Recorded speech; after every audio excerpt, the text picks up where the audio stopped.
Welcome back to my video review of Will Smith, Best Shape of My Life. This is episode number 5, and I review what went wrong during his journey to lose 20 pounds in 20 weeks. This is the episode where we take off from when he quit on the last episode at week 16. So I'll come back in and chime in as we go. I don't want to do any of this. We blew it. We missed it. It's over, and we got to stop, and I'm ready to stop. I'm finished with the best shape of my life. And by the way, all the other episodes are linked below if you need to catch up on those.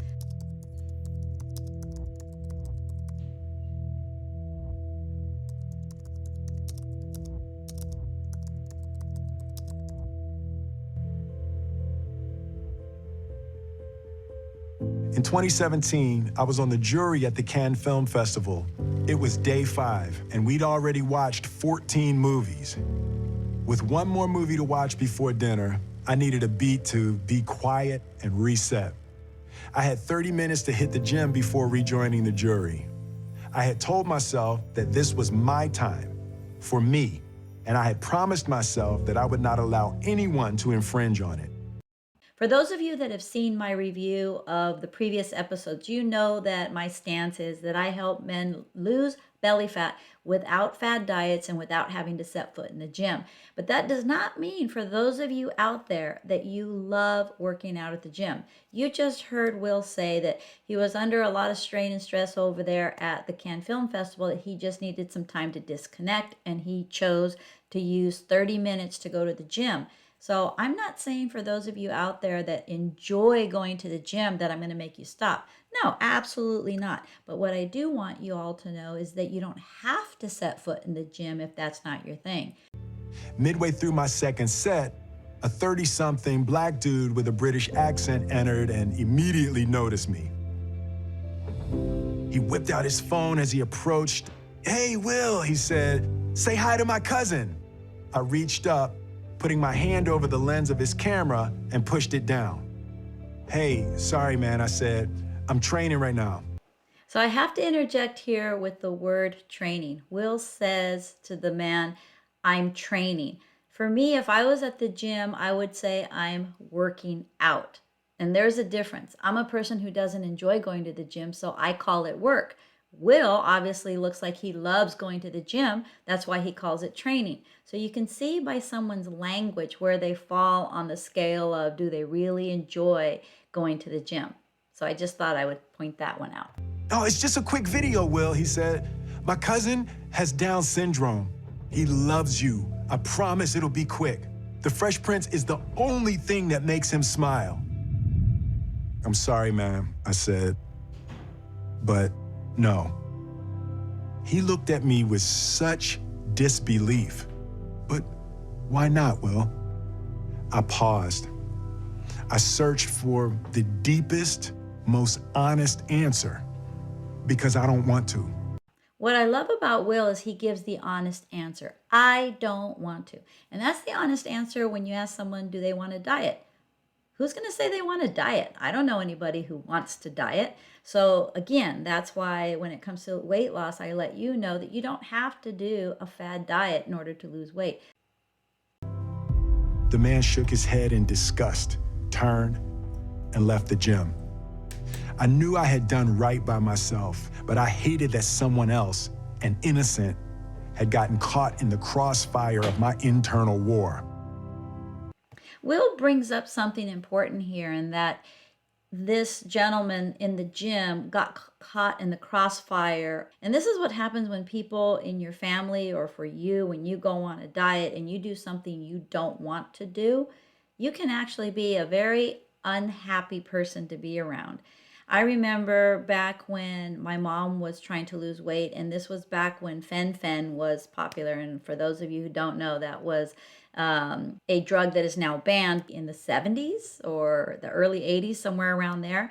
And I remember when she was taking that to help her to lose weight, it made her very antsy and very edgy. And this is something that I think all of us can attest to, that if you've been around a person who's on a diet, especially a very restrictive one, their mood and their attitude can change along with their behavior. And a lot of times it can be not on the positive side. I went back to my room and could not stop crying. Now, in this one, you can tell that Will has emotions coming up when he's talking about how he went to his room and started crying. And he seems like he's going through those emotions again. And just to point out the neck thing that I had pointed out before, I think it was episode number 2 where he got on the scale for his first weigh-in. And he ended up, instead of losing a pound, he ended up gaining a pound. So now he was 2 pounds behind. So when it came down to it, I had pointed out that he looked like he had a hard swallow, that he was almost in tears because he was on the scale. And it comes true here when you see him through this period, where you can see his neck again when he takes that hard swallow. So when it comes down to it, reminding you all to not get on the scale, because it can do more harm emotionally than good.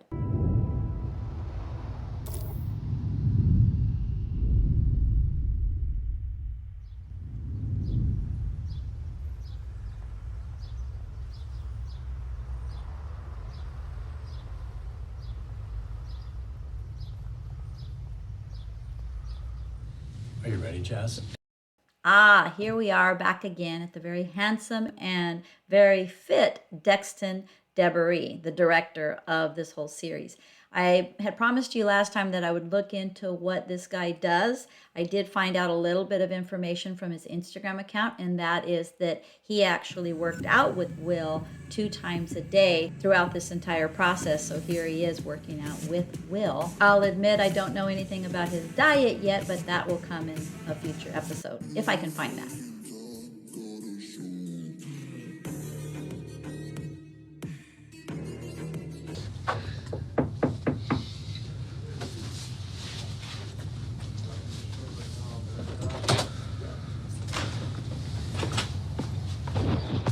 Test. I'm with it. Let's get it.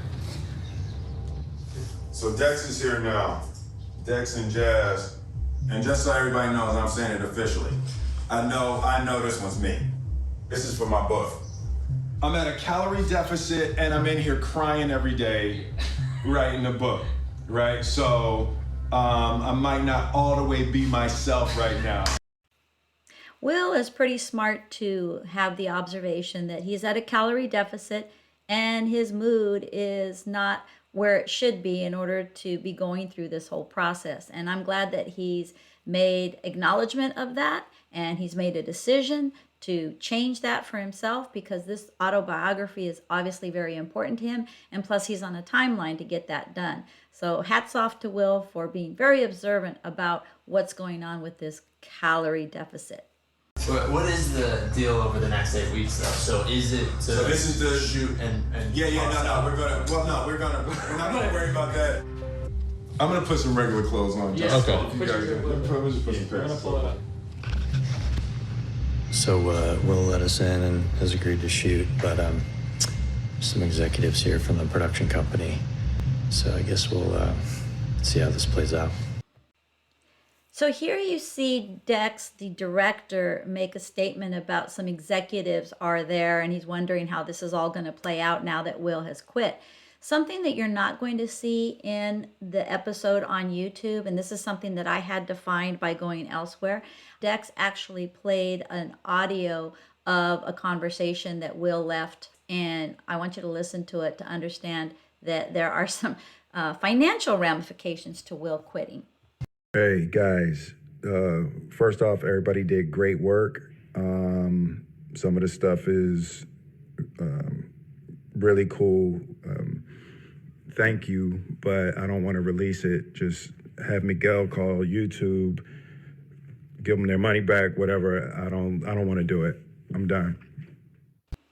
The reason I thought it was important for you to hear what Will was saying to Dex about give YouTube their money back is because I want you all to realize, for those of you that are off on YouTube searching for how to lose weight, one of the things you have to remember is when you see commercials out there, that's not the only time that you are being marketed to. Obviously, YouTube wanted to pay Will probably a very good chunk of money to put this journey out there so that there would be places for quote unquote diet advertisers to put their wares in front of you to see if you'll bite. And this is why I'm doing a review of this journey, because I don't want you to get sucked into the I don't want to call it propaganda, get sucked into buying the products that you're going to get marketed to while you're watching this quote unquote free content. So something will come up here, which I thought was funny,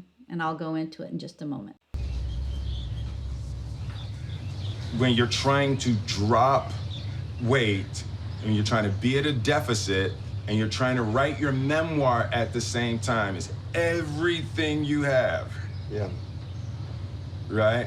And a deadline, right? I'm doing something that's important to me right now. Leave me alone. I want to make art and I want to create.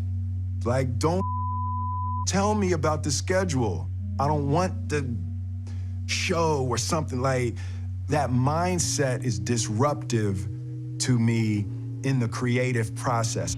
The journey itself of my actual transformation and the show have somehow gotten out of sync. I think any time that you're embarking on a journey of this sort, it's about transformation, right? Yeah. It's like I lost my guys a little bit. And they became company men.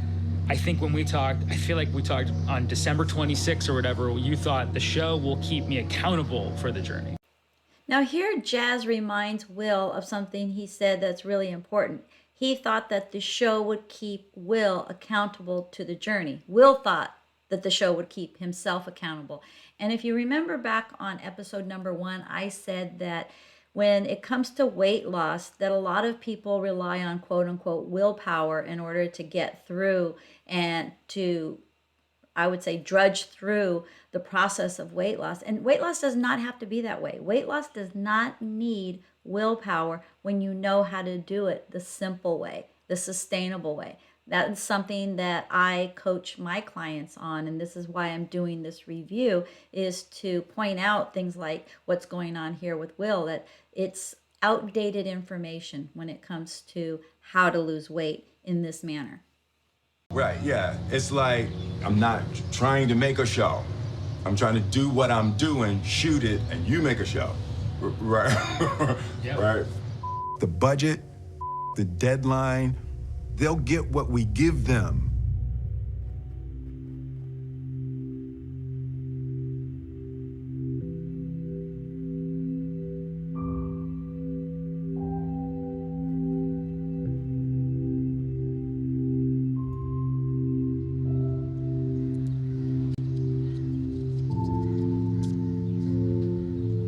Will is really, in a very real way, committing to the idea that he cannot sacrifice his mental health in the name of these other sorts of journeys that he wants to go on. For those of you, you all know that Dr. Ramani is my favorite person on the team.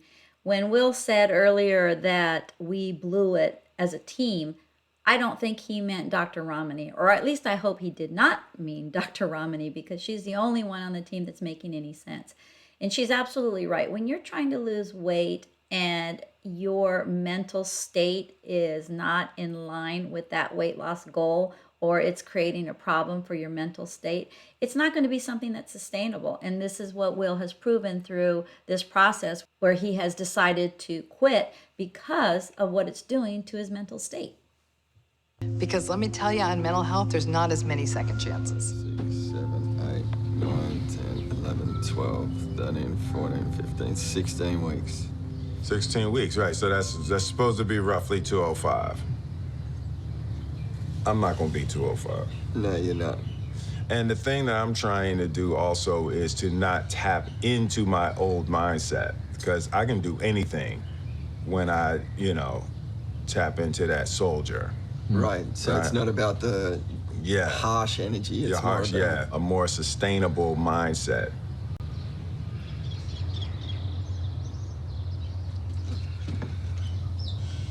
Two 5.4. That one said, right? Yeah, it was 2. So it We was. can go We're with gonna the take. We'll go with the 205.4. Give me a little cushion for next week. Okay, so here I think that I must have missed something. He just said when he was talking to Aaron that he should be 205 if he was on track. He's 205.4. Yes, 0.4, 4/10 of a pound heavier, but that's just like minuscule. I don't get why he's not celebrating right now. He should be so happy. 205, 205.4. My God, I cannot believe how strict they are on the fact that they're not celebrating. He talks about having to tap into that soldier. Here is where he should be tapping into gratitude. That's what he's missing here, because there should be a lot of gratitude for reaching 205 from where he was at 222 or 223 when he started. And here's the other thing. I think he looks fantastic. But of course, because he's tapping into that soldier, he's reminded of the goal when you remember how his father told him that it's always about reaching the end goal. And unfortunately, it goes back to that saying that he's not smelling the flowers along the way. So sad, very sad.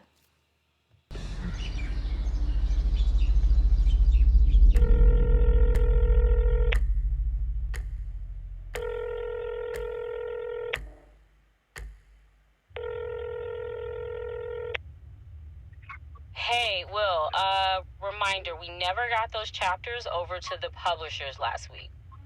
Call me back when you get a sec.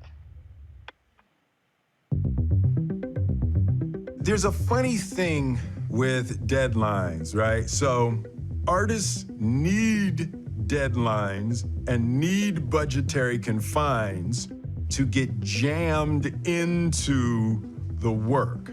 Like, I needed the deadline to be looming in order to force me to dive into those areas of myself that I've been avoiding for my whole life, basically.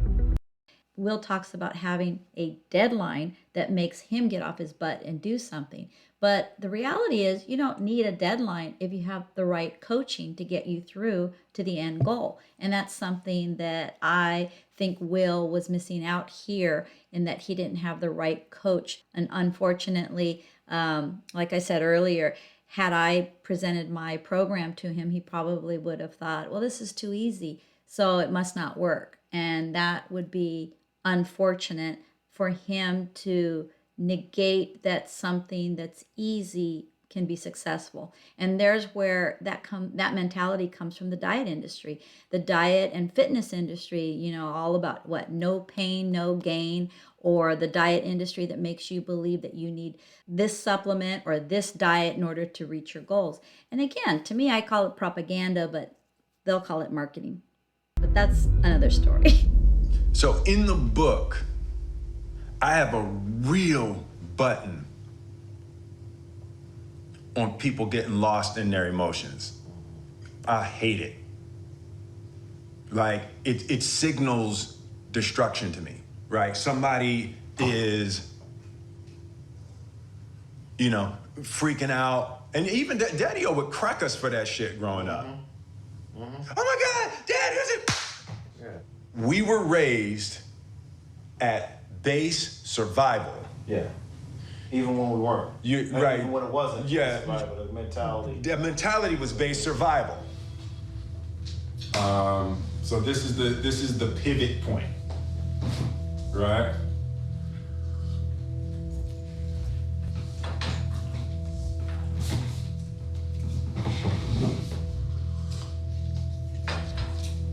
And I can't even think about the damn thing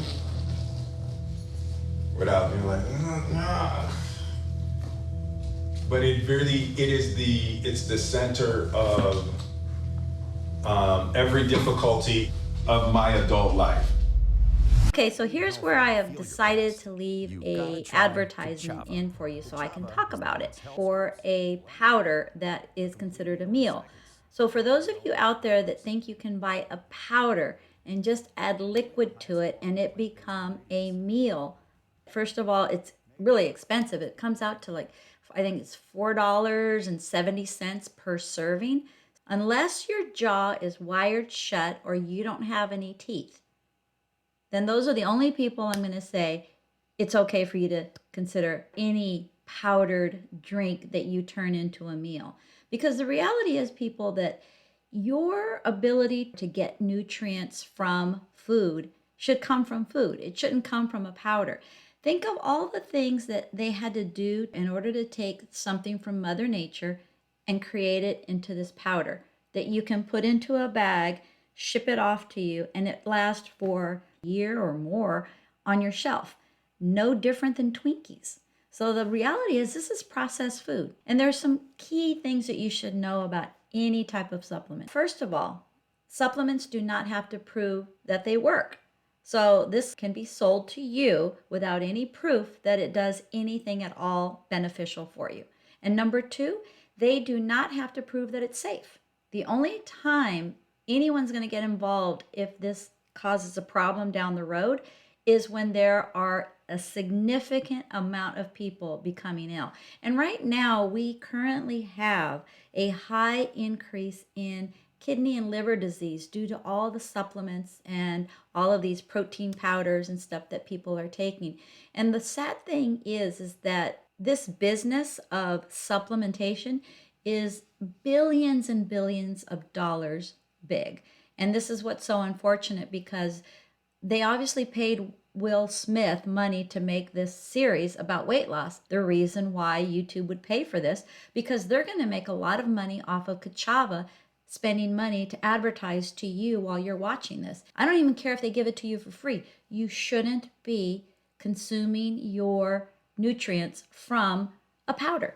But I get it. Okay, so what they're trying to do is they're trying to make it quick, that they don't have to sit around and make food. You drove out to go hiking, or you drove out to go bicycle riding, or you drove out to go surfing. Don't you think you would have passed a restaurant along the way? If you don't want to cook, I get it, but don't get it out of a powdered mix, please. We all delude ourselves a little bit around the things that scare us. We invent these stories to protect ourselves. Sometimes we'd rather blindfold ourselves than take a cold, hard look at the world exactly as it is. My first impulse is always to clean up the truth in my mind. I redesign it and replace it with whatever suits me, or really whatever suits you. I'm a crowd pleaser. I'm a master storyteller. I thought about showing you the flawless diamond, a swaggy, unbreakable winner, a fantasy image of a successful human being. The truth is whatever I decide to make you believe. Ah, the words spoken by a true entertainer. So here is marketing in a nutshell. The truth is whatever I decide to make you believe, quote unquote. That's what every marketer's dream is to get you to believe what they want you to believe. And again, remember, YouTube was paying Will to make this series that you see here for the exact benefit of being able to sell space to advertisers. It makes perfect sense. So thank you, Will, for putting it into a nutshell. And I will make you believe it. That's what I do. Of course, there's the red carpet walking, tight fade wearing, box office record breaking, I am legend, pull up doing jiggy ass Will Smith. And then there's me. This book is about me. Act 1, Chapter 1, Fear. Daddy-O was one of the greatest blessings of my life, and also one of my greatest sources of pain. There were two issues. First, he had a brutal temper. And second, his drinking. When he was angry or drunk, he became an idiot. He would break his own rules, subvert his own objectives, destroy his own things. My mom is in many ways the total opposite of my father. Whereas Daddy-O was the boisterous, charismatic center of attention, my mom carried a quiet, reserved elegance. She loved words and always chose them carefully. My mother spoke with an academic sophistication.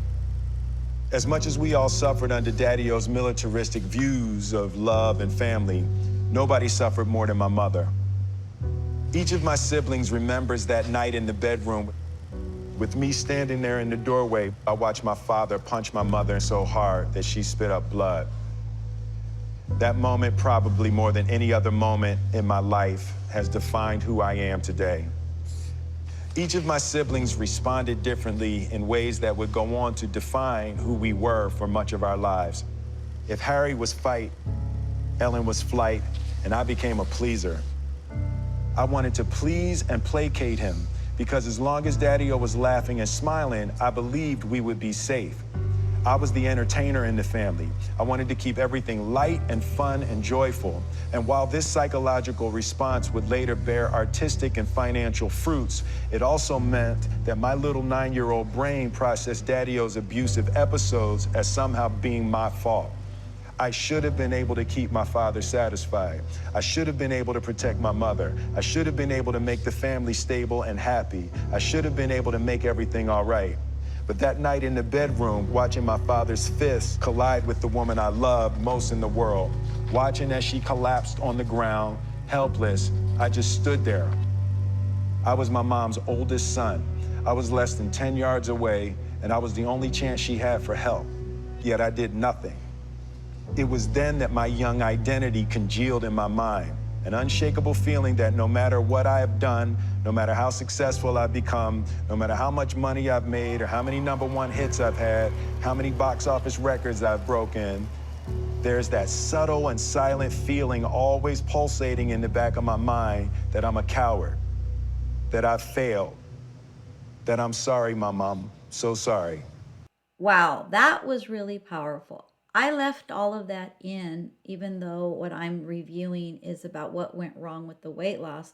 I left it in on purpose because I want you to understand that when someone is going through something, like Will says, his 9-year-old brain and how it processed what he went through as a child has still affected him in his adult life. And no matter how much money he makes or how successful he is, it's still affecting him. And this is where I want to let those of you out there that are overweight, you may have a weight problem due to what you're dealing with up here from your past as a child. And it makes perfect sense that there's always a reason for everything. And this is something I did not want to cut out of this video review for that reason. Sure. Oh, exactly. I didn't know what to wear. I'm sure they wear.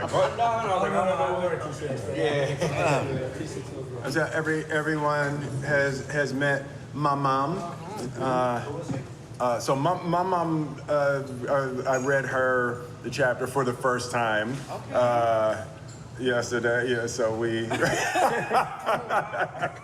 And she still agreed to come sit with us. No, but if I must. Yeah.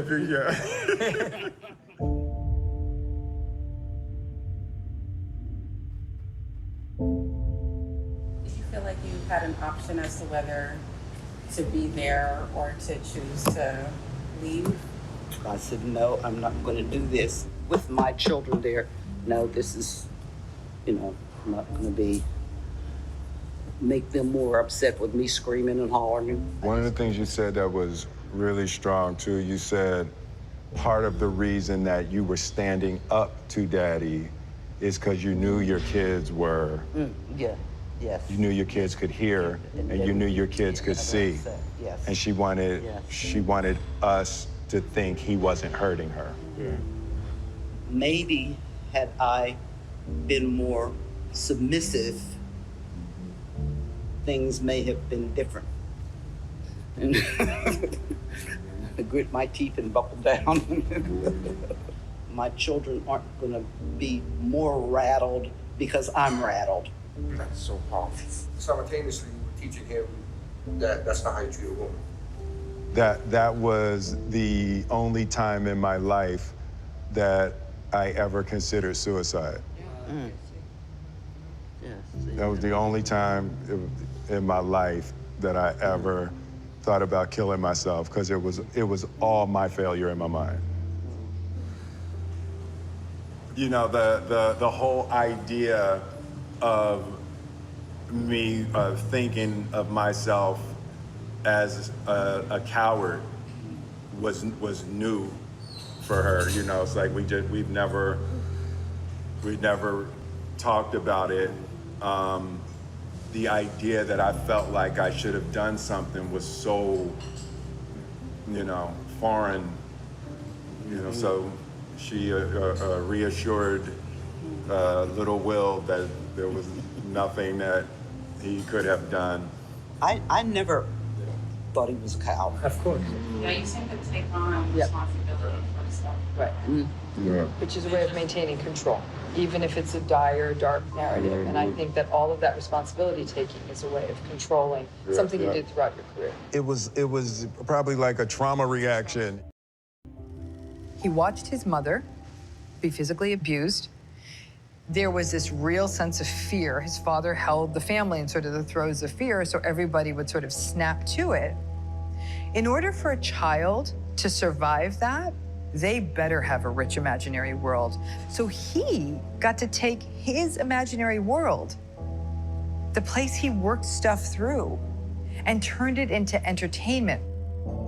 I was always intrigued with my mind, and very young, I knew I could feel how I wanted to feel, right?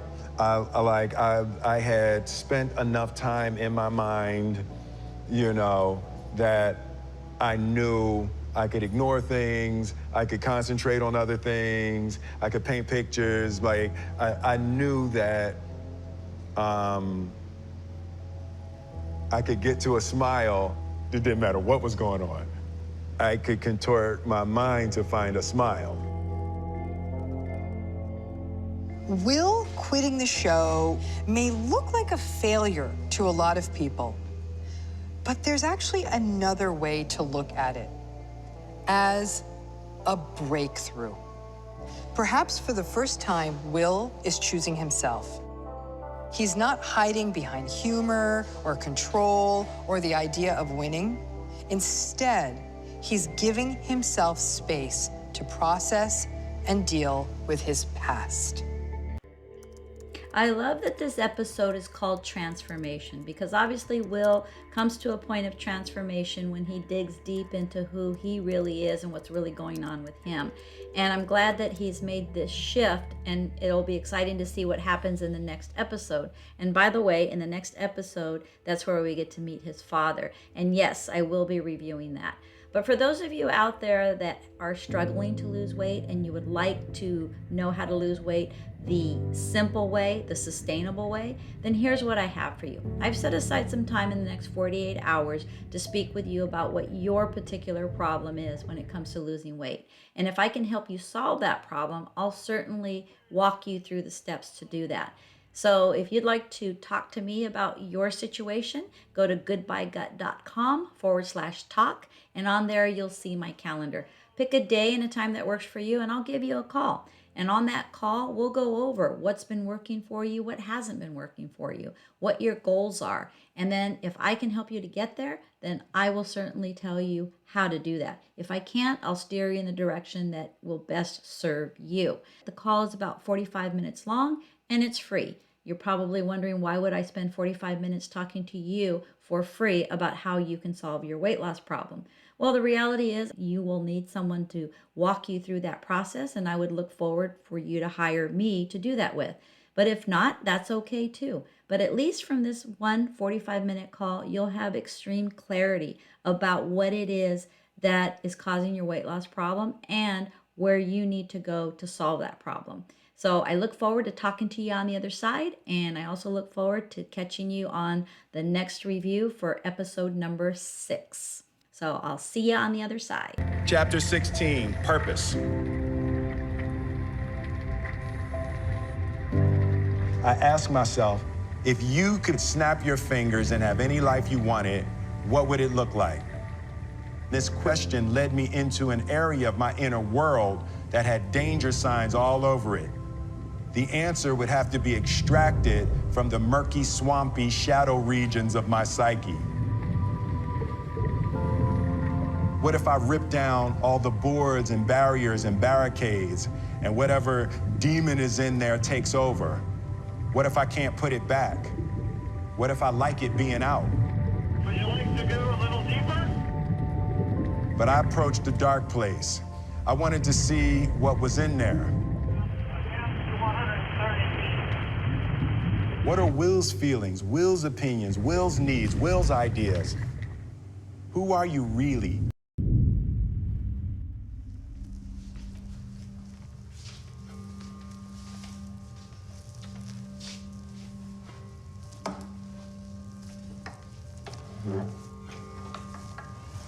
Okay?